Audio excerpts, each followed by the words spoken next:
Welcome to 1207 Podcast. We are here again for another episode. I know for those of y'all who have been with us since day one, we have a new background. And we're just going to get that together. But hey, It may change it may change again. But that doesn't mean the work shall stop. We shall keep on proceeding. Um, But before, but before we get started, 1207, for those of you all who do not know, is the numbers that represent the day that we got married. So it is now December 10th. So we just celebrated an anniversary this past weekend, and we hit a milestone. a decade. A decade. We celebrated 10 years. 10 years. Mm-hmm. That's a long time. It's a pretty long time. But really, it's been 15. We've been together for 15, but we've been married for 10. Yeah, that's been Yeah. 3,650 days we've been married. I just looked it up. I just pulled out my calculator. Well, yeah. We have been married for 10 years, together 15, married for 10. So, man, what's something that you could say that you've learned About being, during our 10 years? Like, as learned far as marriage, but also learned about yourself. well, firstly, I think I've learned that I didn't know nothing when we first got married. Yeah. I think that's the first thing. The whole idea of it is just an idea. But the reality is totally different. Right. You can have an idea of a house, but you don't consider the upkeep of the house. You just say, I want a big house. Oh, you ain't thought about cutting the grass. Or you ain't thought about Man. replacing the roof. Or you ain't thought about when the air conditioning go out. Or you ain't thought about the things like that. And I think sometimes, I think this to be specific, I thought about the idea of a long marriage, but did consider the maintenance of a long marriage. Yeah, That's good. That's yeah, good. it's maintenance. It is maintenance. I mean, people complain about changing the oil of their car. What about an argument? Yeah. People complaining about changing the roof of their house. What about a serious discussion? What about a disagreement? It's stuff way more difficult than what we complain about. But it's all for a bigger purpose. It's all for the glory of God, and it's all for the next generation. Right? This is true. I also, far as for me, marriage, of course, also was looking at the big picture of marriage and not the maintenance of it. Because, having an example as far as my mom and my dad being married 20 plus years, and it's like you see things, but you don't see the details of things. And so it was like, yes, I saw what a healthy marriage looked like because of, they never had disagreements in front of us. They never not showed us where they were mad at each other, and then somebody whoever was in the wrong or whatever the case may be apologized to one another and they back good. You know what I'm saying? My dad always was pursuing my mama. Like, it was just like it was a healthy, example or whatever. But now that I've gotten older, and of course being married myself, you know how your relationship with your parents change as you get older. And so certain things that you wouldn't converse about as a child or a teenager, whatever, now that you're an adult, it's like, okay, now I can kind of expose to you a few different things now that you're an adult. And so some of the things that me and my mom would like talk about when we'll be out to eat or something like that, it's just like I would have never known that those type of things were happening, within their marriage until she said something. And, you know, of course, as a child, you ain't supposed to know, but, you know, anyway. And it just brought back, like, you know, wow, it's like marriage really does take a lot of work, like a lot of maintenance, And I made a post about our 10-year anniversary a few days ago, and I was like, I view marriage like how you would view a plant or a flower. Once you plant the seed, you still have to continue to water it for it to actually form roots and then grow. And so it's like, you know, that's how I view marriage now. It's like, you know, the seed has been planted, the love is there, the friendship is there, all of those things. But if I don't continue to water, if I don't continue to till to that ground, you know, it's just not going to flourish the way that it's supposed to flourish. And, you know, that's something that I've learned when it comes down to marriage. And I learned a lot about myself as well. You know? Right. You learn a lot about yourself. Because when you're with somebody for 24/7, they able to see all the nooks and crooks of you. Not just what you allow other people to see. They able to see the details of you as a person. And so, and if you're in a healthy marriage, they're going to help expose that, you know, flaw about yourself, and not punish you for the flaw, but help you grow from the flaw. And so, yeah, that's what I learned within our 10 years. And I think it's not taught enough why marriage is so important. And I'm finna make a bold statement. Oh Lord, that marriage makes you a better person. it definitely does. And I mean a better person, not just in the spotlight, but it makes you a better person behind closed doors. Yeah, for sure. So it's easy to go into a room and be kind and be nice and be peaceful and be loving and practice self-control when you around people for a limited amount of time. Right. It's another thing to practice those same things 24/8. That's a difference. It grounds you. It allows you to practice those principles that God would allow us to practice. He desired for us to practice. And it's doing it every second of the day. Yeah. It's particularly if you're with your spouse all the time. But even if you go work 8, 9, 10 hours a day, the remainder of those times, you have to stay focused and operate in those fruits, in those principles, so you can know. So you can know that I am doing all that I can do, not just sometimes, but because my spouse is a mirror, and my spouse is my microscope, pretty much. Right. That now, for the lack of better words, I'm forced, or rather encouraged, to be my best self all the time. Right. So I'm not going into the world being away, coming home and I'm trash. No, I go into the world being away, and I got to come home being that same way. And so when you look at your life from that perspective, marriage makes you a better person. Right. Marriage makes you practice self-control more. Marriage makes you operate in joy and peace and long-suffering more, not just sometimes, but all the time. All the time.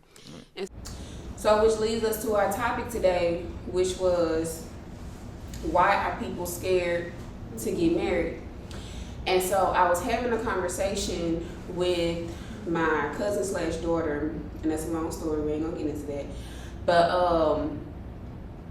I asked her, you know, what is stopping you from making the commitment? Because if you're already practicing certain things that come with that is like marriage, you know, living together, creating legacy, going through the ups and downs of life, like you're basically experiencing, you know, things that you experience within a marriage. And so what is keeping you from the I do, the covenant, the commitment? And so we went back and forth a few times, just trying to, for her to just kind of really think about it, because one of the things that she said was it's not something that's been at the front of her brain. You know what I'm saying? It's not a thought that just ever just be there. And so, that's a situation. But what she said was that I can't just break up with him because I'm mad, or because we get into a disagreement, or because I may need a break, or whatever the case may be. Like, this is for the long haul. There is no breaking up. And so I definitely feel like it's probably not number one, but definitely the top three of why people are scared to get married, because it's forever. It's lifelong. And the most separation you're going to be able to do is just, if y'all mad at each other, somebody can go sleep on the couch or something like that. But you ain't going to do that. Ain't gonna do it. Sleep on the couch. You told me that a long time ago. Right, unless I want to. There is never sleeping on the couch. You're not here just tell me to go sit on the couch. What? Unless I want to go sit on the couch. Yeah, unless it's something that he wants to do. Yeah. But yeah, so I feel like one of the reasons why people are scared to get married is because they fear the ultimate commitment.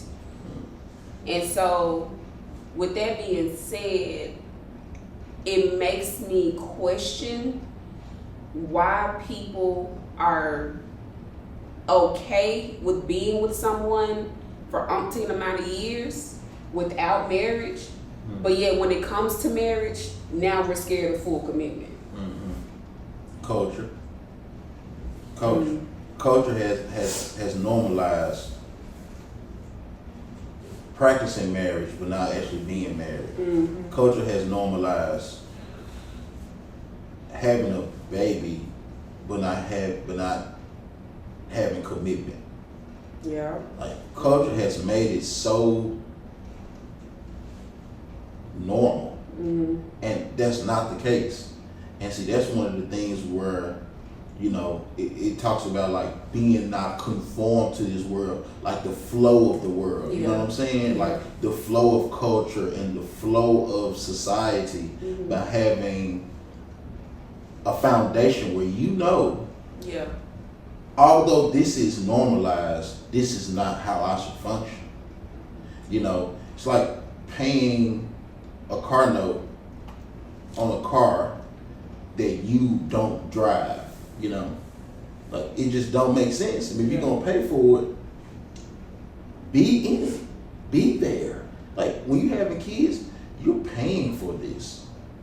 You really are. You are paying with time, you're paying with effort, you're paying with energy, you're paying with conversations, you're paying for it. But why not make the commitment? And see, over time, there has been so many different reasons why a person really don't have to make that commitment. Why people don't have to get married. Why it's okay for you to have, 2 and 3 kids with the same person, but marriage is not being considered. Like, that's honestly weird. And it's weird because that's not how it was. That's not why it was created. That's not how it should be. It literally should be that if we have a child before we get married, okay, cool. I'm not saying cool like that, but it happened. You know what I'm saying? But how can you make those proper steps to make it right? See, why would you leave something wrong? If it's broke, fix it. And sometimes you have to think about, what kind of message am I sending? So here's the thing. Because as you was talking, I'm thinking about the people who did not have the correct example, right?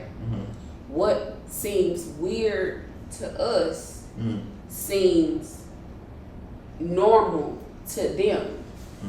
And so it's like, because I just want you to really dive into that, because I've had an example. You know what I'm saying? You didn't necessarily grow up with an example your entire life. I've seen my grandma and granddad, so I don't know, obviously. I mean, you've seen your grandmama and granddaddy, but it's in-house. Yeah, I mean, but I deal with them for a long time too. So. But I do see what you're saying. But okay, well, yeah, because you've seen both. That's what I'm saying. You've seen both sides. Like you've seen the divorce side, you've seen the full marriage side, you've seen single parent. Like you've been in and actually lived within it. You've been able to experience it. And so, speak to like those type of people who, you know, it's not that they necessarily don't want marriage or, you know, that type of thing, but I don't know what they're supposed to look. I don't know what that looks like, because my whole entire life I've seen this, and I've seen either this be dysfunctional or this way actually still being functional. You know what I'm saying? Like, they may not have been married, but I saw how my daddy was only committed to my mom, and we was a family and all of the things, but they ain't say I do. You know what I'm saying? Like, you know, just like speak to those kind of people, like from Okay, so firstly, I would learn from the past. What I mean by that is how you was brought up. Learn from that, because you may not realize what you've seen, but you've noticed the dysfunction, Okay. and you've noticed the confusion, and you've noticed how things wasn't just clicking the way it should have. You, whatever your situation was, if Papa was a Rolling Stone, if Mama was a Rolling Stone, you know how it goes. It's both ways. But you learn from that. You identify with the dysfunction, and you go the other direction. You know, you literally learn from it, and you grow from it. You don't see it, learn from it in a way where I'm finna emulate that. No, I see it, I learn from it, and I understand what needs to be done. Not judging mama, dad, or because it be, but I understand what needs to be done. So my life and my legacy won't necessarily be the same way that is, because it's true. Most people, most women, put it like this, decide to be married. If they don't decide to be married, it's because they had a bad marriage, or they had a plethora of bad relationships. You know, men cheating on them, men beating them, whatever it may be. But the core of a woman probably wants to be married. And I believe the same thing for a man. Everybody, every man, every woman wants a companion that's going to be there for them. Correct. At their best and at their worst. At their worst, right. And so realizing We that, all want love. yeah, exactly. Realizing that my past is a lesson, and I need to learn from that lesson, the good from it and the bad from it. You know what I mean? Like growing up, I had multiple, you know, mentors, whether it be up close or from afar, and so I was able to dissect and pick apart. And that was gonna be my next question: was how can a person make those steps to start doing I was that? able to dissect and pick apart what qualities that I wanted to emulate from those men. You know what I mean? So, you know, certain men was just good dudes, worked hard, had drive. I want that, but they was lacking over here. I'm gonna leave that alone. Certain men, you know, was faithful, but they had no work ethic. I want the faithfulness, but I also want to be somebody that's industrious and know how to go out here and get it. And sometimes you got to see. I've noticed this aspect of my childhood, and there were some like utility there, but there were also a lot of dysfunction. So I want to embody what I can use to better my life, but I also want to get rid of the baggage and the trash and the confusion that come along with that whole process of just not being sure about what a relationship is supposed to be like.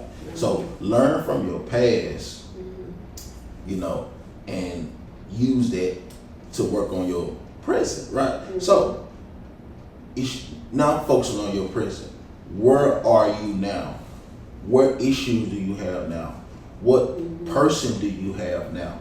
Is this person the person that I can see myself growing with? I didn't ask you if this person was perfect. Right. Because if I ask what this person was perfect, I have to ask myself, am I perfect? See, when you start really analyzing yourself, examining yourself, you start seeing your flaws, and it allow you to be a lot more gracious to the person that you sleep with. Right. You know what I mean? But see, when you always thinking that you're right, you got it together, you got it figured out, you don't allow room for yourself to grow in this whole process. And so, considering your past, focusing on your future, on your present, this is where I'm at.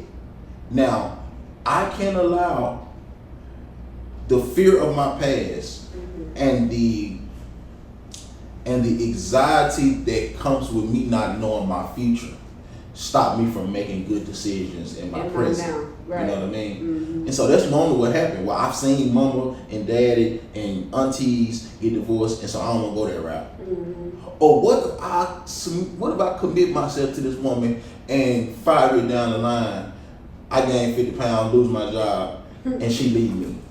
You know? And so you're depressed by the past, but you anxious about the future. Right. Focus on your present. Be honest with yourself. Is this person for me? Maybe she is, maybe she not. Maybe he is, maybe he not. But you have to be able to identify that and get out of yourself. You know what I mean? Be honest with yourself. This is my person, and I'm gonna commit to that. I'm gonna plant my feet where I am, and I'm gonna make the proper steps to build a future with this person. Now the future, right? What you're doing now is planting seeds for the future. And so to say, I'm gonna go and make this commitment now. I'm gonna do it now. I'm gonna take care of my business now. But it's to better my future.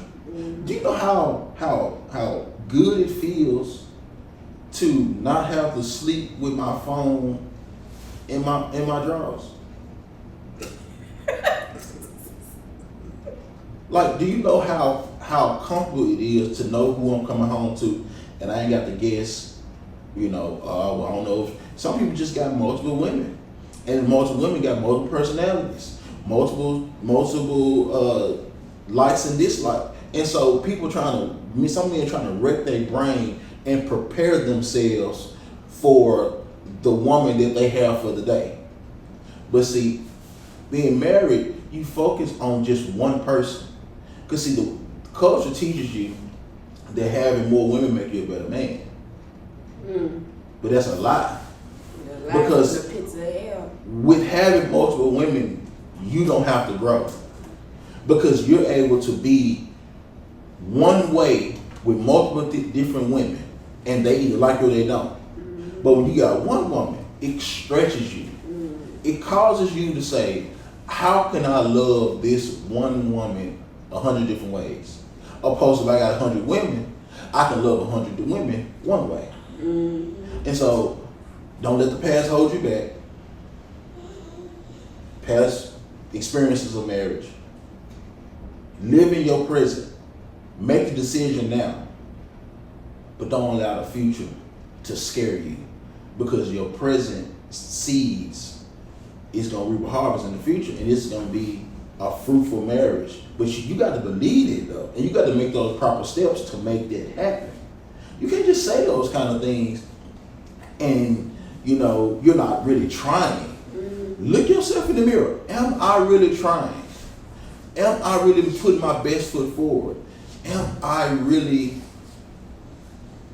making the steps so I can get to a place in the image and the idea I have in my head? Because that's the thing about it. An idea is just an idea. But an idea can be a reality based off your work ethics. And so, a person saying, I want to be a millionaire, that's an idea. I want a house, that's an idea. I want this car, that's an idea. But what will I do? What am I willing to sacrifice? How am I willing to deny myself so my idea can become a reality? So, just speaking from a point that you said, I feel like the second reason why people are scared to get married, I can't remember exactly how you said it, but it's because they're scared to put themselves out there. And this is coming from a perspective of someone who has put in the work, has, put their heart out there, put their heart on the line, and, with the intentions of, I want this to be going towards marriage or whatever the case may be. and somebody stomped on it, Mm-hmm. you know? And so, and you can comment on this too, but I feel like one, a lot of people have stepped away from dating people. Mm-hmm. And what I mean by actually dating people, as in getting to know a person without involving sex. Mm. And the reason why I say that is because 8 times out of 10, a lot of people who I have, you know, witnessed who've gone through this, we've already been intimate with one another. Mm-hmm. And so intimacy causes me to stay or put up with red flags that should have been signals that this is not the person for you. Mm-hmm. Right? And so I feel like a lot of people within that era, it's like people don't want to do the steps. I think people sometimes are so, how can I say this nicely? People don't like being by themselves. Mm-hmm. Point blank period, right?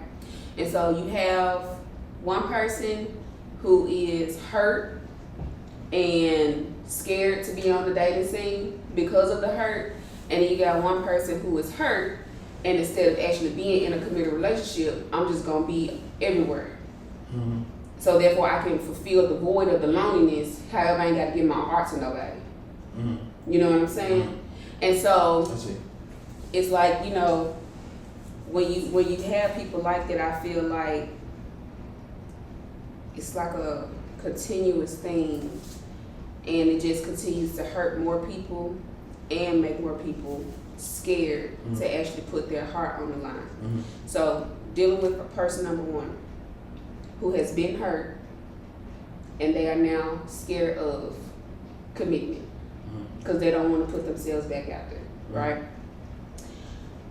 Me first, I feel, and you can tell me if I'm wrong, I feel as though people need to begin to pray for discernment when it comes down to whom they're dating. Mm-hmm. And two, of course, people have to learn how to not bring their wounds into new relationships. Mm-hmm. And I know that's hard because your wounds is what's going to help you determine and see the red flags. Mm-hmm. But at the same time, I feel like your wounds should not keep you from being with a potentially good person because you're scared that they're going to wound you again. Mm-hmm. Mm-hmm. So, discernment, not entering into a new relationship, still wounded, and what was the third? Oh yeah, leaving sex off the table. Mm-hmm. So, as far as being fearful of putting yourself out there, you can't progress or succeed in nothing without putting yourself out there. Correct. And to me, it points to our viewpoint, our negative viewpoint on marriage due to culture, that we can put ourselves out there with our career. We can put ourselves out there with our job or warehouse job. We can put ourselves out there with almost anything that we decide to pursue. Mm-hmm. But as soon as you say, I'm gonna put myself out there with this person, with marriage, and you just don't do it, Mm-hmm. and that only points to our negative viewpoint on marriage. Right. But if you can change that and say that this is an investment, Mm-hmm. just like you're putting yourself out there and learning new information, or you putting yourself out there and getting acquainted with a new position at a job. You putting yourself out there with joining, certain sororities or fraternities. You putting yourself out there. You don't know what you're going to get until you fully immerse yourself into whatever the field is. So whether it be the field of marriage, whether it be the field of career, whether it be the field of social socioeconomic systems or whatever, you're gonna have to put yourself out there. And so why not put yourself out there with something that's gonna benefit you, something that's gonna help you, something that's gonna help you be a better person, something that's going to help you with your relationship with the Lord. You know what I'm saying? Like, again, not considering what marriage is, what it's for, you know. And so putting yourself out there is just a reality. And you're gonna always have to do it. But don't not do it because of the fear of marriage. You're like of a fear of marriage when you always do it and you fear doing everything else. Or the fear of getting hurt, the fear of getting hurt, the fear of getting let down, you know, all of those things. Because one thing that I feel like people need to understand that comes with marriage is that the fear of being let down, it doesn't stop after you say I do. Right.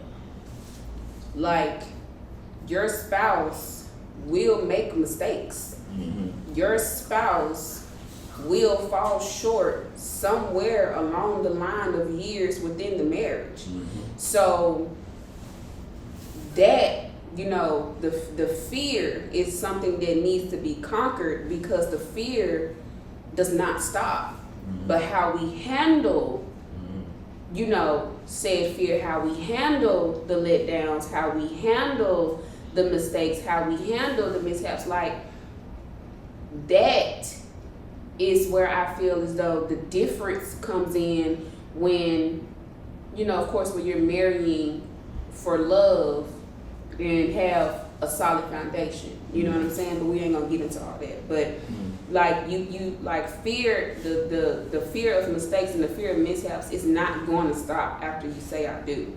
You know what I'm saying? Especially when the mistakes are mistakes and not habitual practices. I always say that it's a difference. And so, but yeah, so second person who is fearful of putting themselves back out there or whatever, and so instead of just avoiding it altogether, since they don't want to be lonely, they just be everywhere. And I'm trying to say this nicely. They just be everywhere with everybody to fill the void of loneliness. However, they're still not actively trying to work towards commitment because of the fear. And so you can start off with that one. But no, I'm a speaker from a woman's perspective, and you give me a man's perspective. How about that? So, from a woman's perspective, I feel as though, one, trying to be with multiple people because you are lonely is only, first of all, it's messing you up internally, and, you know, secondly, I feel as though it's an escape. I feel as though people try to escape in other people. That makes sense to you? And so, one, I definitely think that people need to stop using sex as a way to fulfill the void of loneliness. I think that a person like that needs to first be okay with being by themselves before allowing another person to come in. Like, be okay with being by yourself. Like, have self-love. Like, this is the form of self-love that I think is what's needed, and people are just making it something completely else. Like, be in love with yourself, and not in a unhealthy way, but to the point where you are whole by yourself. And when another person comes in, they're adding to, not fulfilling holes. You know what I'm saying? And so that's something that I feel as though people who are in that type of perspective need to do. Stop spreading yourself thin, trying to fill voids, heal within self. And then, therefore, when you do go back out into the dating scene, your eyes can now be looking at people in a completely different way and looking at it to where, how can they add to me? How, and not in a materialistic way, how can they add to me? Add to, this walk that we are going to be in together. Like, how do we complement each other? How will we, you know what I'm saying? Like, okay, I see he's a good communicator, and I kind of struggle with communication. He can help me with that. I see he's not really good in this area, but I'm good in this area. We can complement each other and help each other with it. Like, just your eyes are now open to seeing things completely different than from as this somebody's going to help me be warm at night, keep me warm at night. That's it. That's all I got. So what was the question again? The second person, the perspective of a person who also has their heart broken, but they're still going out and being amidst in the people, but only to fulfill the void of loneliness, not to actually be in a committed relationship that can lead towards marriage. So am I coming from a man's perspective? Yes, you are. Okay. Man. I may hit on both, but I'm gonna start with man. We're gonna see how this goes. Hurt people. Of course.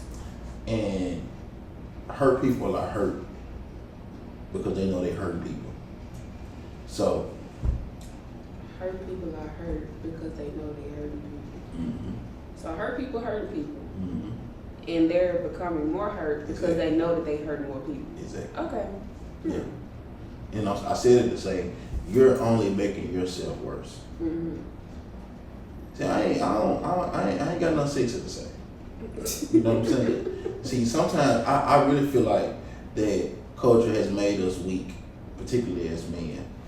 Made us weak-minded, made us so emotional that we can't properly think through things. And we would rather smile in pain than to frown healthy, Yeah, so we would rather smile in pain. So we would rather go out into the world smiling, meeting women, having sex with women, doing this, doing that, but in pain, than to be frowning, which is symbolic for having a disciplined life, than to be truly healthy. Okay. Because see, discipline is ugly. It is. Discipline is doing something when you don't want to. Discipline is being consistent in the areas that you're tired in. That's discipline. Discipline is having the conversation that you don't want to have. Discipline is getting up and going to work when you're tired. Discipline is make sure the bill's paid when you want to buy you some new shoes or you want to buy you. That's discipline. So, sometimes you're frowning while being disciplined, but you're healthy. You're doing the right thing, And so don't make your life worse because you want to appear to be a certain way to the crowd. You'd be surprised how many people call me, well, previously, not too much, and you look on social media and they live their best life. But the conversation we have on the phone, they done and could think about committing suicide. Right. And that's just where we at. Culture have produced weak men and has made us. It has made us comfortable in our moral weakness. It has made us comfortable in our psychological weakness, not being able to endure certain seasons of our life without, not being able to endure certain seasons in our life without, like, being consistent. Like, your seasons don't change your consistency. Yeah. That's the truth. Your seasons do not change your consistency. No matter what season you're in, you still got to do what you got to do. That was probably one of the biggest struggles for me when me and my wife here went through one of the hardest seasons in our marriage, is that I had to remain consistent. had to remain consistent. While trying to patch up a thing, I had to maintain things so those things won't need patching. You know, because if not, I could have just said, man, okay, man, forget about all this. And so now I'm leaving this wounded, and on the other side over here, this other responsibilities are getting worse. You know, and so seasons don't stop your consistency. Seasons don't stop what needs to be done. Seasons don't stop your discipline. But see, we have allowed seasons to dictate our consistency, our discipline, our motion, our movement, our beliefs. My seasons don't stop my beliefs. My belief controls my season. You know what I'm saying? My beliefs tell my season you don't control me. My belief tells my season that you don't run me. My belief tells my season that although it's raining, I still gotta get up. You know, although it's, you know, ice on the ground, I gotta get up and do what I gotta do. Although stuff is not its best, I still have to produce. So are you saying that although you're going through heartbreak or whatever like that, that doesn't mean that you just stop being disciplined, stop being consistent? That doesn't mean you go out and do whatever you want to do just because you're in a hard season right now, or a hard season or something, you know, hard has happened to you. Yeah. Just because you've experienced certain things in your life, that does not give you the excuse to ruin other people's experience in that area of their life, because and continue to ruin it for you. Yeah, for you for sure. It's for you and for other people. Because see, while you're doing this, that person haven't experienced the same heartbreak you have. Right. But yet you're bringing them into your pity party. You're bringing them into your destruction. Literally, you're bringing them into your pain. And so they're coming to the situation thinking, okay, you're a good dude. But I realize that you're a wolf in sheep clothing. Right. You know, you appear to be nice, but inwardly, you know.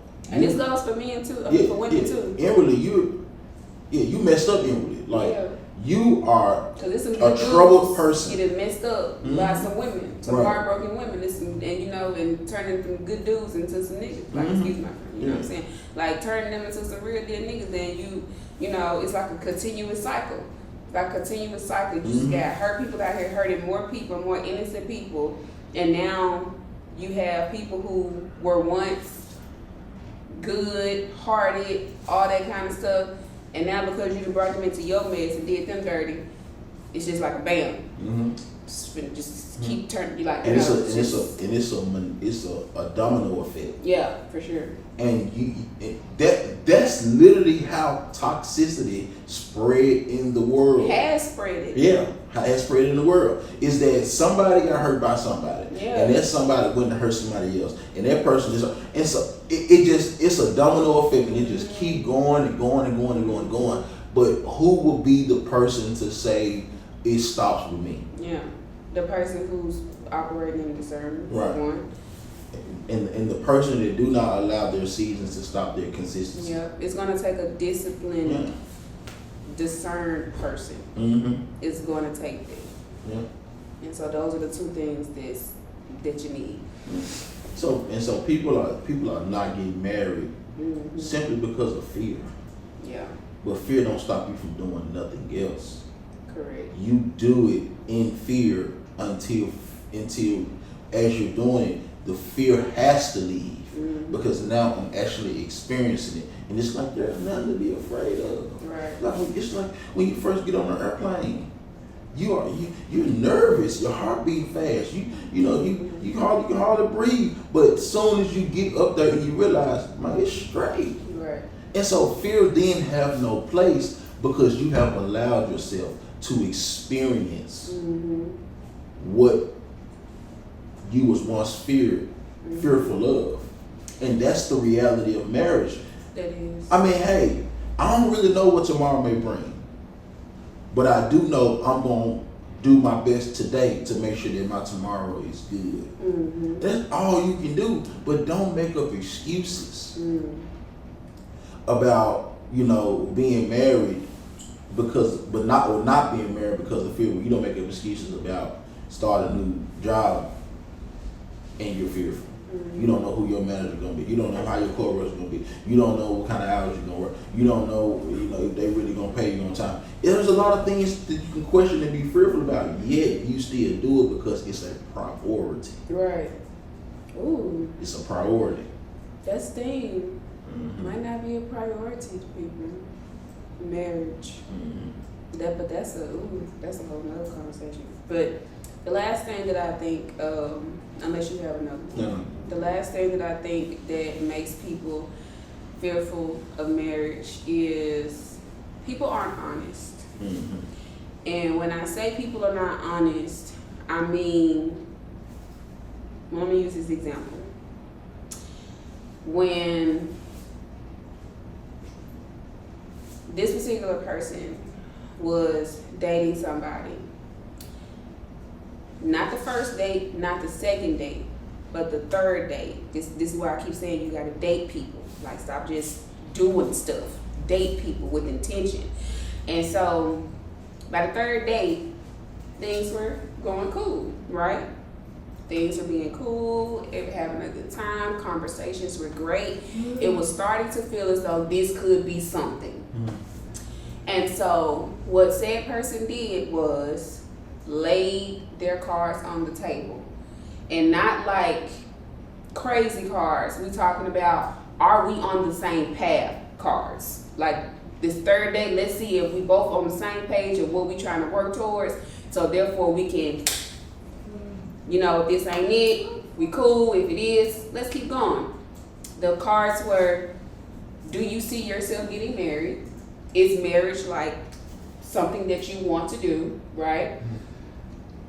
Children, just foundational things, right? And so the conversation took a turn. The conversation was, no, I believe that marriage is a piece of paper. I don't feel like marriage is, whatever. And same thing with all the other cards that was laid on the table, right? And so they, of course, ended because they, didn't see eye to eye on things or whatever. And it was no harm, no foul. They were not intimate with one another. They literally dated a person, was honest with the person about what they are going towards in their life, their beliefs, and therefore, since they saw that they were not compatible, they went on about their time, right? And so I feel like that's something that is lacking within the dating world. People are not being honest. People are not being honest, and also people think that they can fix somebody. And so therefore, if you feel like, if somebody tells you that it is the opposite of what it is that you want, instead of you seeing that as a flag of, okay, in this particular season, because people can't change, in this particular season, we're not equally yoked. So therefore, let's just go ahead and bygones and separate.